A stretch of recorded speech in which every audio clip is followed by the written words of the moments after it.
नमस्कार दोस्तों, online YouTube पर आपका स्वागत है। दोस्तों, आज हम जिस सभ्यता स्थल की बात करेंगे वो है गणेश्वर सभ्यता। और गणेश्वर सभ्यता कहाँ स्थित है? सीकर जिले में। और किस तहसील के अंतर्गत है? तो नीमका थाना। लेकिन वर्तमान में अगर नए जिले जो बने हैं उनके अकॉर्डिंग देखा जाए तो गणेश्वर सभ्यता किस जिले में होगी? नीमका थाना के अंतर्गत होगी।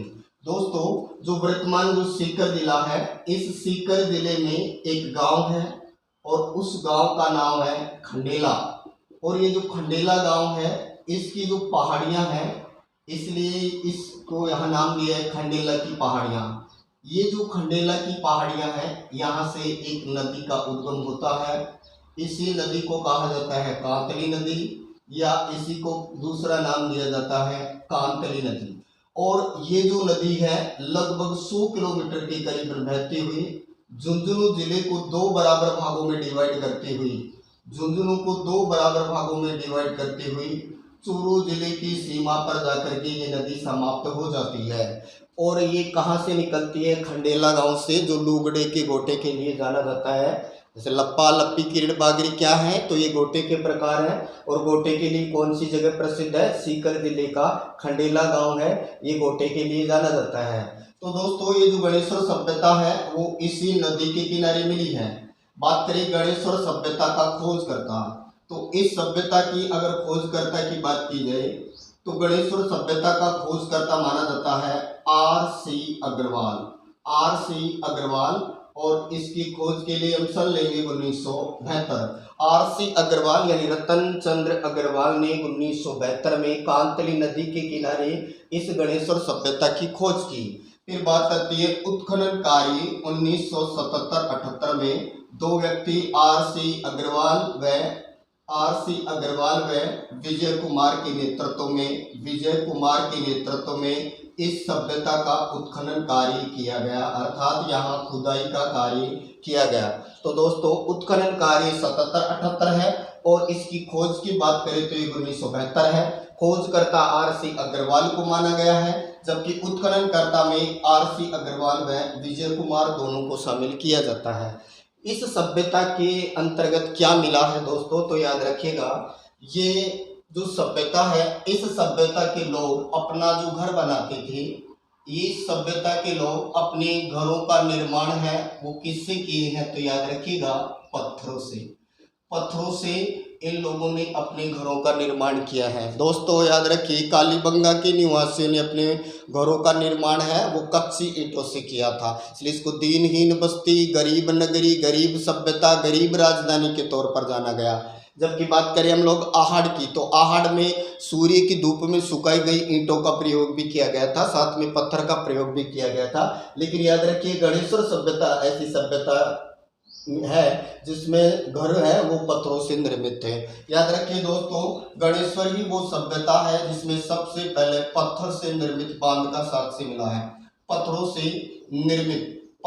निर्मित बांध का साक्ष्य सबसे पहले जिस सभ्यता से मिलता है वो भी कौन है? गणेश्वर सभ्यता में पत्थर से निर्मित बांध का साक्ष्य भी मिला है। जैसे धोलावीरा नामक स्थान जो है गुजरात के अंतर्गत, वहाँ से स्टेडियम का पहली बार साक्ष्य मिलता है। उसी तरह पत्थर से निर्मित बांध का पहला साक्ष्य कहाँ से मिलता है? गणेश्वर से। दोस्तों, इस सभ्यता के अगर बर्तनों की बात की जाए, यानी इस सभ्यता के बर्तन, या ये कहें कि मृद भांड, तो मृद भांडों की अगर बात की जाए तो यहाँ के मृद भांडों को नाम दिया गया है कपीस वर्णी मृद भांडों नाम दिया गया है। तो याद रखिएगा, जैसे लाल काले मृद भांड हम लोग पढ़ते हैं, लाल काले मृद भांड हम कालीबंगा यानी सिंधु घाटी सभ्यता के अंतर्गत पढ़ते हैं। उसी तरह उल्टी तिपाई शैली में पकाए गए मृद भांड हम पढ़ते हैं आहड़ में। उसी तरह से याद रखिए, कपीस वर्णी मृद भांड का संबंध किस सभ्यता स्थल से है? तो हमारा उत्तर होगा गणेश्वर।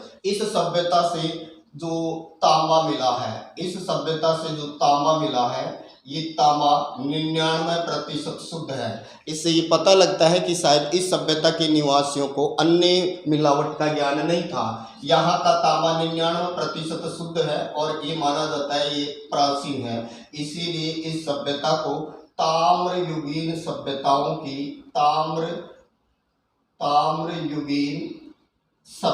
की सभ्यताओं की जननी कहा जाता है। दोस्तों याद रखिए, ताम्रयुगीन सभ्यताओं की जननी कौन है? तो गणेश्वर है। लेकिन ताम्रयुगीन सभ्यताओं की अगर नगरी की हम लोग बात करें तो इसका उत्तर होगा आहड़।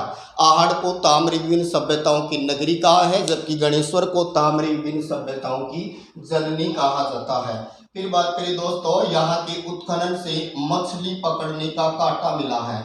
यहाँ के उत्खनन से मछली पकड़ने का तांबे का क्या मिला है? कांटा मिला है। इससे दो बातें सिद्ध होती हैं कि गणेश्वर सभ्यता के लोग क्या थे?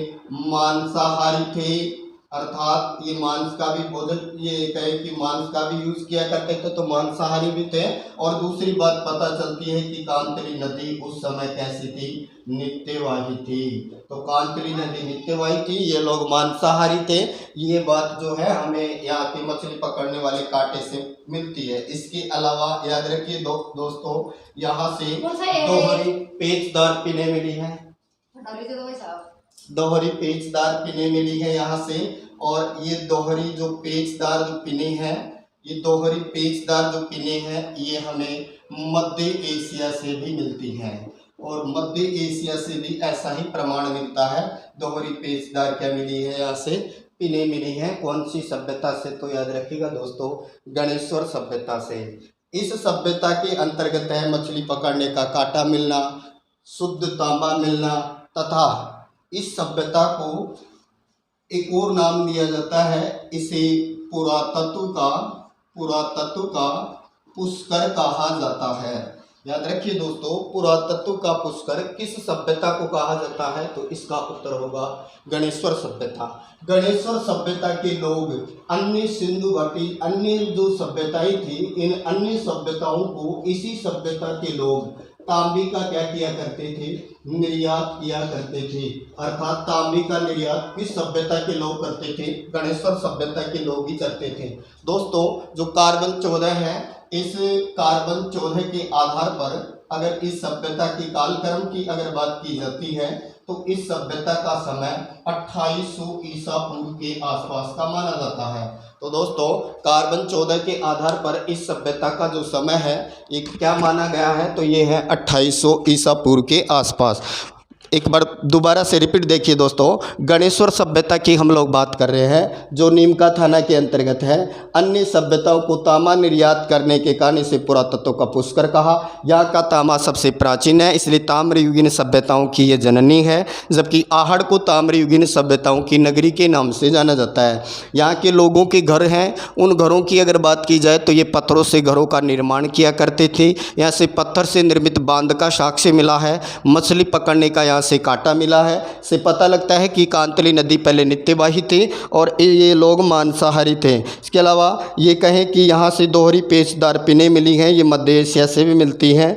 इसके अलावा बात करें दोस्तों तो यहाँ के जो मृद भांड है इनको कपीसवर्णी कहा गया है। यहाँ की खोजकर्ता RC अग्रवाल और उत्खननकर्ता में RC अग्रवाल व विजय कुमार दोनों को जाना जाता है। तो दोस्तों ये थी गणेश्वर सभ्यता। चैनल को लाइक करें, सब्सक्राइब करें। Thank you.